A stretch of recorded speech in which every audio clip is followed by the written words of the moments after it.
So the first place God put the male is where? In the Garden of Eden. Now the word Eden means spot, moment, or presence. That's why you can't find Eden today. Eden is not a place. It's an environment of the presence of God. Listen to me, ladies. Listen to me, ladies. Listen to me, ladies. Listen, quick, please. The first place God took the male body with every man in it is put it in his presence. That means the first place a male needs to be is not in the presence of a woman. Yes.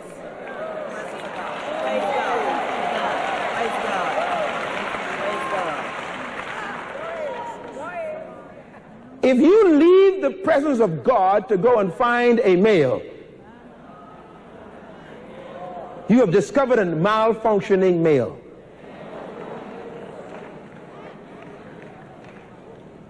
That means a male who doesn't love to worship is a dangerous male to marry. A male who doesn't love the presence of God is a problem looking for somewhere to happen, and you're about to marry him. The first question you ask a male who is interested in you is not, do you love me? But the first question is, do you love God's presence? Come on, shout loud.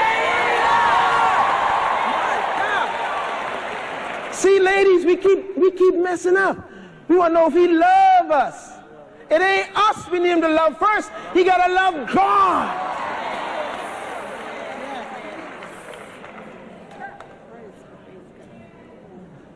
That's why your house is full of bad music, pornography, cursing, because this male that you live with doesn't love Eden.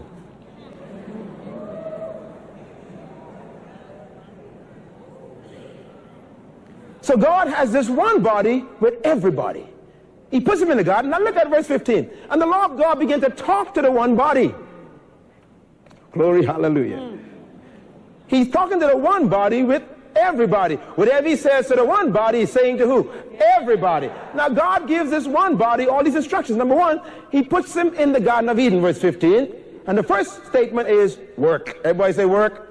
Say it loud. Say it louder. One more time. The first thing God told this male is to work.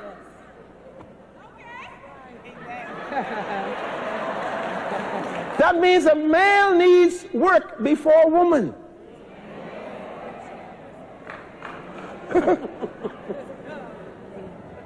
Secondly, God told the male, look at it, he says, dress.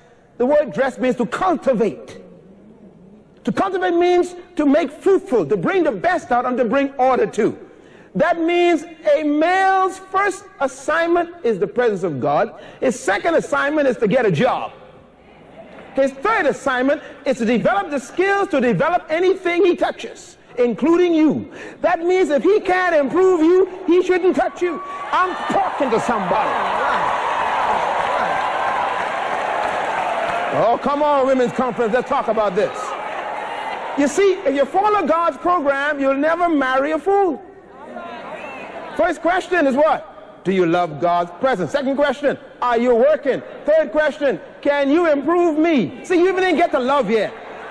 You ain't talking about love yet. You covering the bases first. Very important. The fourth thing, read that verse. God telling what? Guard the garden, protect. That means the male was spoken by God. With every man inside, you are to be a protector. God made this male with everybody on the inside. And God is telling the male what his role is by the instructions. He's telling the male, here's your purpose. Your purpose is to stay in my presence, protect my presence, cultivate my presence, and you must constantly be the one to bring others into my presence. That's the male's number one assignment.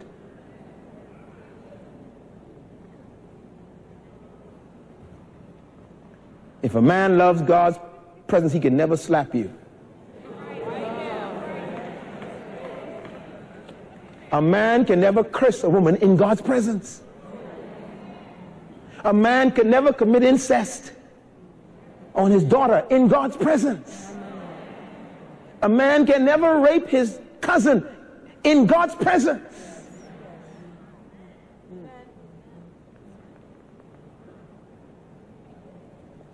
God says, I want you to protect this place. Protect what? Eden. A man's number one assignment is to keep God's presence in the house.